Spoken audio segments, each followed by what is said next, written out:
Did you wake up one day wondering how you ended up in the shit show of life, where the only joy you find every day is doom scrolling TikTok, silently wondering why you had to relearn how to part your hair in the middle, and laughing at cat videos?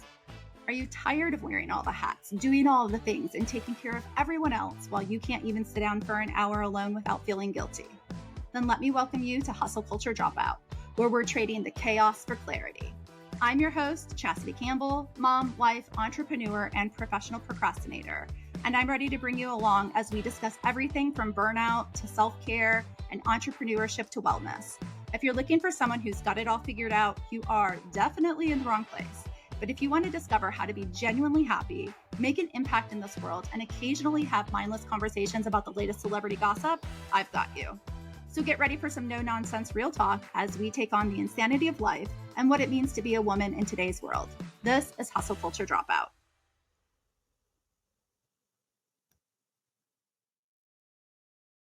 Happy 2024, everybody. I am so excited to be back. I have been on vacay for about 5 weeks. That was not my intent to be gone that long, but it is what it is. And this is my first episode back. It is the first episode of the new year. It is the first episode of season 2 of Hustle Culture Dropout, and I'm so excited to be back. Now, I'm going to go ahead and address the elephant in the room, which is for anybody who may be watching clips of this on social, or you're on the YouTube channel and you're looking at this and you're like, Chastity, what's going on, girlfriend? 2024 is not treating you well because you look like a hot freaking mess. Yeah, this is the look of 3 days of the flu. I had a week of good health, and then the end of the last 2 weeks of December, I actually was sick also. And so it has been a rough few weeks health-wise for me. I am hoping to just get this all out of the way, and I am never sick. And so hopefully this is done and I'm done with this. I'm not feeling great. I am going to push through this. My voice probably sounds a little weird. I am pretty drugged up on some OTCs, and I thought I want to hop on and I want to get this episode recorded because I miss talking to you guys. And I really wanted to jump on and try to take advantage of this window of time where hopefully my fever can stay at bay, and hopefully I don't go into like a frantic coughing fit. If I do, I promise that I will edit it out. But I wanted to get on here because it's a super exciting time, you guys. I am a sucker for the new year. I am a sucker for let's make some goals. Let's start over. I can't wait to pick my word of the year. What are the resolutions going to be? Let me get the new planner. Let me start my journaling practice. Like, I go all in on this stuff. But I have learned some things over the years because I've been doing this for a minute. And I have learned that number one, I am very, very overly ambitious. And then I become extremely disappointed when I can't complete all of the things that I have decided that I'm going to take on and expect of myself in a new year. And so over the years, I have learned what works, what doesn't work. And talking to you guys, I know that this is something that many, many of us struggle with. We get very, very excited for the new year and we go all in. And then, a few weeks in, not so much. We don't even remember like what even was my word of the year. Did I even pick one this year? What's going on? And so today we're going to dive into what all of that looks like, but specifically what goals versus intentions look like, because this is one of the things once I actually sort of nailed down and was able to differentiate what between these two things, it's sort of like the clouds opened up and I actually got it. That and I scaled way back. I became very, very real with myself in being, yeah, I'm like an ambitious person, but well within reason. Like over the years, I have very, very much discovered that there are many things that I think I want to do because society says we should all want to do this, or because my friends are doing it, or because it looks good on paper, than what I actually want to do. And so we're going to kind of dive into all of that, and we're going to talk about what we can do to sort of create and set ourselves up for success, or at least some sustainable approaches to continuing to move forward with intentions and with goals, and what we can do when we fall into this pattern of becoming super frustrated when it doesn't all pan out and we don't get every single thing, we don't achieve every single thing we want. I used to go into making New Year's resolutions with the complete and utter like enthusiasm when I would show up for dollar tequila shots on Thirsty Thursday in college. So it can completely be like that. Goals can be exhilarating and terrifying in equal measure. But what I want to talk about is that it doesn't have to be that way. What if we find a more slow, a gentler, more soul aligned path that doesn't always involve white knuckling your way through every day? And that's where intentions come in. And so we're going to talk a little bit about the pros and cons of both of these. So let's talk about goals. Goals have their place. Okay. I have goals for this year. This is not going to be an episode that is telling you to choose one over the other. This is an episode that is going to show you the benefits of both and what possibly could be tweaked, and how you can take both of them and combine them to create something that might be a little bit easier to sustain for you. And so with goals, they're like shiny little trophies of the self-improvement Olympics, right? You're going to get the promotion. You're going to reach a certain financial goal. You're going to run a marathon. You're going to finally master sourdough, which anybody who's been following along absolutely knows that I am completely obsessed and I have completely become like a sourdough person. But this is because I've been wanting to learn this for quite some time. And there's actually a whole method to why I chose now to start trying to master sourdough. But that's for another time. You can follow along on socials if you want to see me try to attempt to create my sourdough starter. Her name is Hazel. She's doing quite well, I must say. So the thing is that, don't get me wrong, achieving these things feels good, right? It feels super, super good. But sometimes that relentless pursuit of goals completely turns into this. It's like you're in a pressure cooker. You start to feel like a hamster on a hamster wheel running around faster and faster and faster, but you never get anywhere.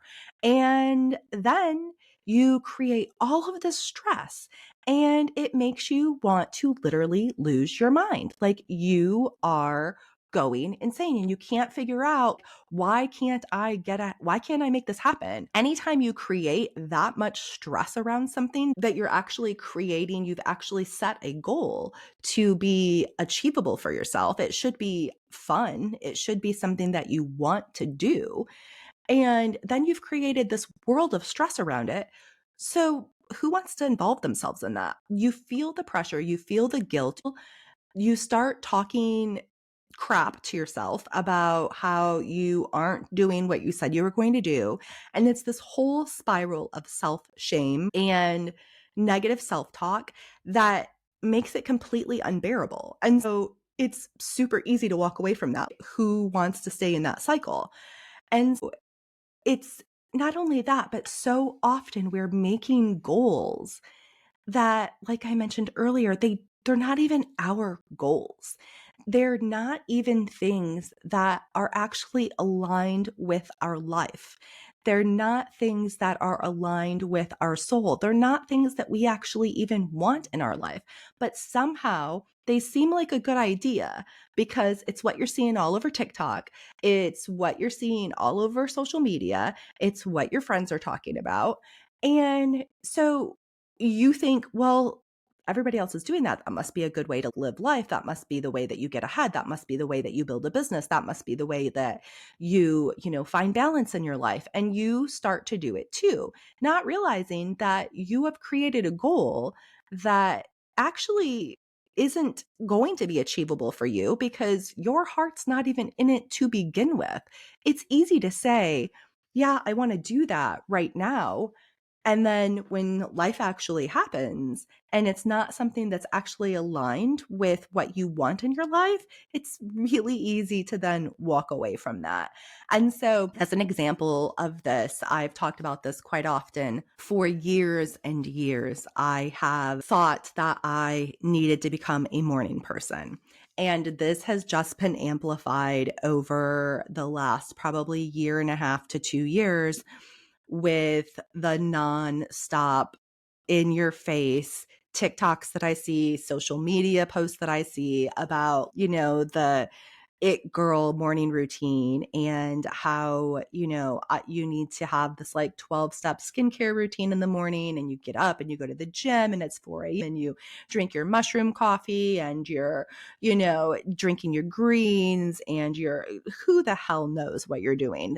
The amount of things that you have to do you're writing a novel in the morning, like as soon as you wake up, you're meditating and all of this before you even have breakfast. And guys, like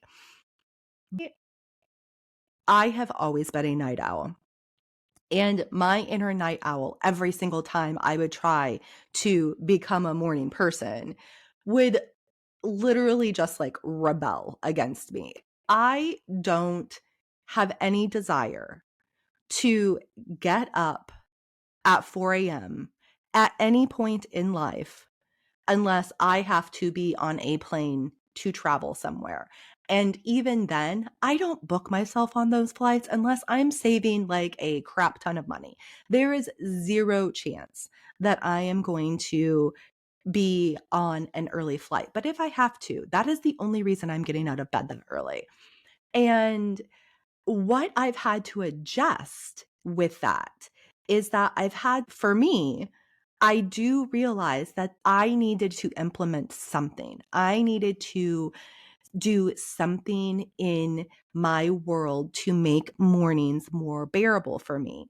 Because what I was doing was I will set 4 to 5 alarms. This is not an exaggeration. 4 to 5 alarms approximately 15 to 30 minutes apart, staggered, with different ringtones. And they will go off and I will snooze. Literally, you guys, I'm snoozing like every 9 minutes on multiple alarms. And then I finally will get out of bed at the very last possible minute to get to work. And then I am late for work every single day. And this is not an exaggeration. Now, I'm not talking I'm rolling in there an hour later, but I'm late anywhere between like 5 and 15 minutes consistently every day. It's not a good look. I have a very, very understanding boss and I have incredible, incredible coworkers who just know, like they get it. And so they're very forgiving and they're very understanding of this and they know this is what happens with me. The problem is that as soon as I get out of bed, there is an absolute rush of adrenaline because it's like go, go, go, go, go. There is no time to ease into the day. There is no time to start my day off on the right foot. And it's just that's how my day starts. So it starts with me frantically trying to get out the door. I'm brushing my teeth while I'm putting on my socks. I'm trying to get my coffee. It's literally like it's like you've seen in the movies. And that's how my day sets up. So then when I finally do get to work, I automatically already feel rushed. I already feel on edge. And so I knew something needed to change.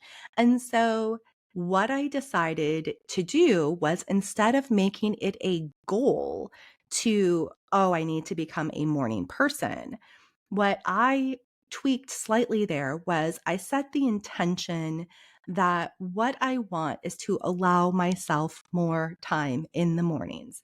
It's a very general, it's very vague. And sometimes we do need stronger and more direct and measurable goals to get to certain points. But when you're looking at something that's such a drastic change and something that you really need to build upon, it's a very, very good idea to start with an intention as opposed to a goal. And so my intention simply is to allow myself more time in the morning. That's great. That means if I wake up an hour earlier, super. If I wake up 30 minutes earlier, that's a win. Like that's a win for me. And so that is sort of where the difference between a goal and an intention is. That thing with goals is that they can really make you forget who you truly are and what actually matters because you get so focused on doing that you lose sight of just being. And so then the power of intentions is you have to think of them as your inner compass, right? They're pointing you towards your North Star. There's not a deadline or a to do list. Intentions are about the why behind your actions. So, why do I want to allow myself more time in the morning? Because I want to allow myself to start my day slower, more focused, more intentional, more grounded. I do not want to hop out of bed and like have a rush of adrenaline that I'm already behind. Nobody likes feeling that way. And so intentions are about that why. They're about that why behind your actions, the values that guide your choices. And so maybe your intention is to live more authentically, to connect deeper with your loved ones, or to just, breathe without feeling like you're about to like hyperventilate.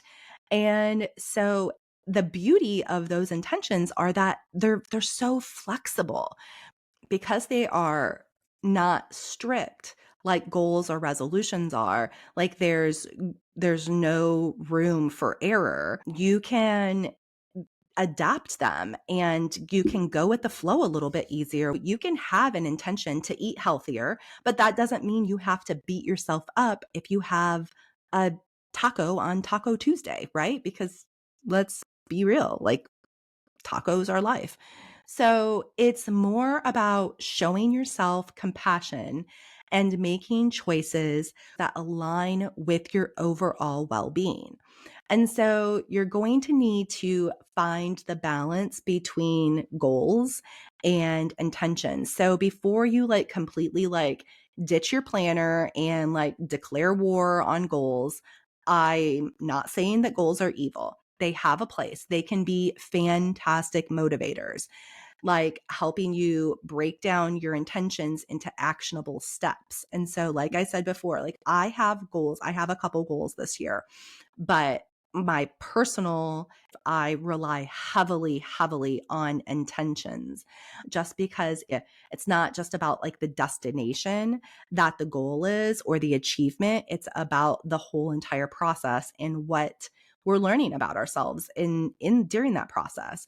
And so goals are not evil. They are great motivators, and you can just think of it like this. Your intentions are the lighthouse and your goals are like the stepping stones leading you towards the lighthouse.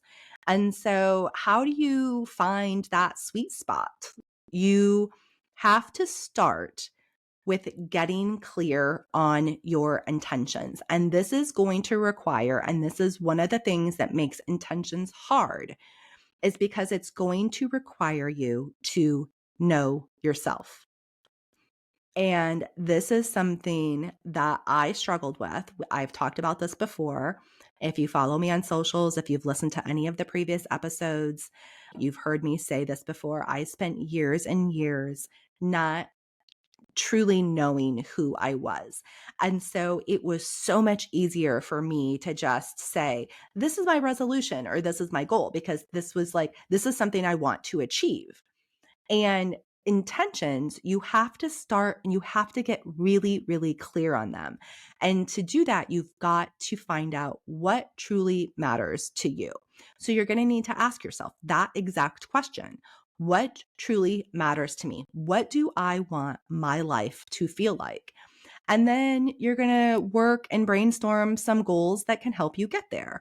And you're going to want to make sure that those goals are the it's the SMART acronym. It's the specific, measurable, achievable, relevant, and time bound. That's what SMART stands for. So you're going to want to make sure that the goals that you're using and that you are setting to get to that intention are SMART: specific, measurable, achievable, relevant, and time bound.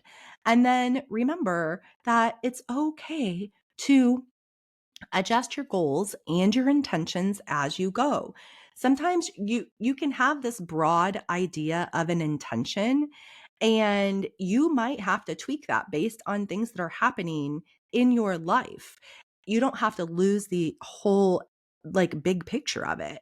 But the fact of the matter is that intentions are there to be flexible. They aren't the hard, no, there's no wiggle room like goals are. And so life is messy and it's not like this perfectly lined notebook. And so it's going to be okay for you to adjust things if you need to. So, like I mentioned earlier, talking about the difference between setting intentions and setting goals. And one of the things that I am working on is just allowing myself more time in the morning. I've given up. I don't have a goal of becoming a morning person. My intention is to allow myself more time in the morning so that I feel more grounded throughout the day. I feel less rushed. I don't have that flood of adrenaline through my body that then is like I'm amped up like all day long and eventually I will crash. And so there are different things, there are different goals that I have made that are going to help me live with that intent and to practice with that intent. And one of those goals is that I need to be in bed by 10 o'clock at night. That's another problem for me, is that I will end up laying in bed. I will read a book. I will scroll on social media. My brain will not shut off. I will start absolutely ruminating over God knows what, like what the dumb thing that I said to the girl at the lockers when I was in 5th grade and I didn't know any better, and what a terrible person I am. So I just that's how my brain works. And very rock solid nighttime routine to help me wind down, get to sleep by 10 p.m. or at least be in bed by 10 p.m. I really would like to be asleep by 10:30, no later than 10:30. That's a goal. That's a goal for me. There are actionable steps that I can take, that I have taken, that will help me achieve that. And so it can be the same for you. So maybe your intention is to start prioritizing self-care this year. There are all sorts of things that can fall into that are only goal oriented. And so then when you don't achieve that, it becomes very, very frustrating. And if you're more intentional with saying, I want to prioritize self care, and you leave it more broad, it leaves room for you to act intentionally. It leaves room for you to be very deliberate about how you want to live your life. Goals, while they have their place, they are also putting this focus on only the achievement. It's only about the end result. And that like completely ties into the hustle culture mentality that is so incredibly toxic. So instead of using your goals and only focusing on that end result and then feeling like a failure if you don't get there, you're thinking about the journey. You're thinking about the progress that you've made. You're thinking about progress over perfection. And so maybe that intention is to prioritize self-care a little bit more this year. That doesn't mean you need to create a 12-step program and you need to like mark off all the boxes and you need to do these things. Just be cognizant and be mindful of how you're going to do that. Maybe you're going to start implementing meditation into your life once a week. Like it doesn't have to be daily. Maybe you're just simply going to try to connect with your friends more. Maybe you're going to get up at least 3 times a week from your desk and you're going to take a walk. It doesn't have to be all or nothing. It can be many, many things that encompass self-care for you. Your intent can be self-care. How you get there doesn't have to be just about that end result. It can be about just the journey and the process. And that being able to do that, you're obviously going to become this like much calmer and happier version of yourself, but you're also going to feel very accomplished in that you've taken these little steps to be able to do that.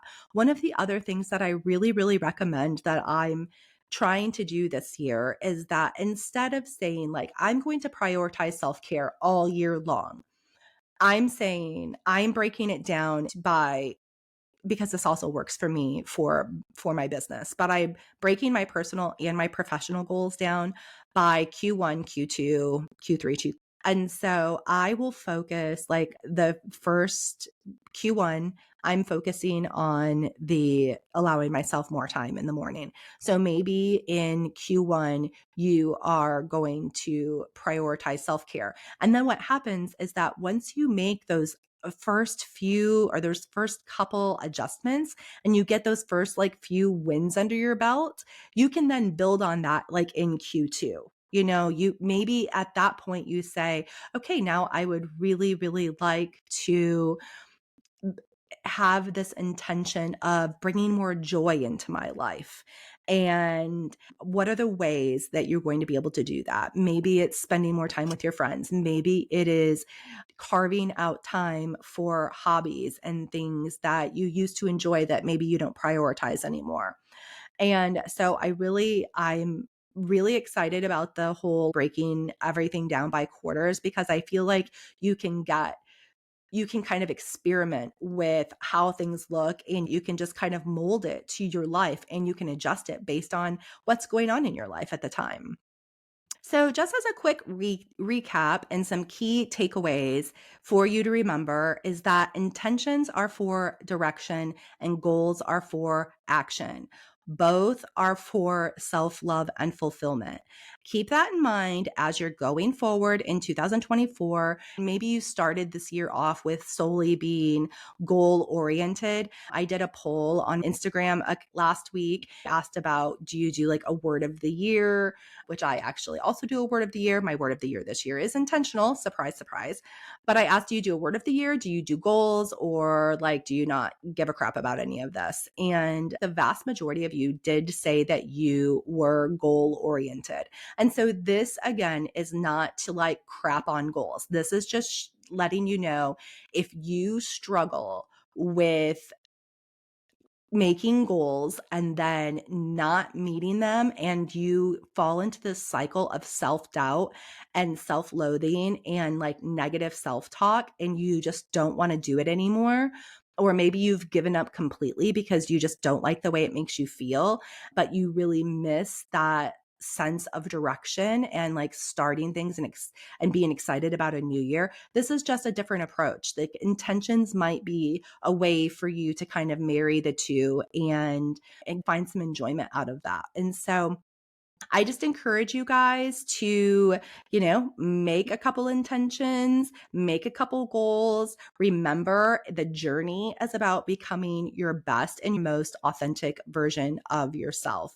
And so I hope that this has been helpful. This is definitely something that I am working on. I would love to hear from you guys and to chat with you guys. So make sure that you are catching me over on Instagram I would love to continue the conversation with you guys. We are back for 2024. We are back for season 2 of Hustle Culture Dropout. I have an exciting guest interview coming up that's going to be dropping soon. I have so many amazing episodes planned out for you guys. So if you have not subscribed to the podcast already, make sure that you are doing that so you do not miss out. Also, please, please, please leave a 5-star review if you are loving what we're doing here. And make sure that you're spreading the word, you're sharing the podcast if you love it. I love seeing when you guys have reached out to me and told me, like, hey, this episode really resonated with me and I shared it with a friend. Like, it is the best compliment ever. I hope you guys have a wonderful week. I will chat with you guys next week. Bye, friends.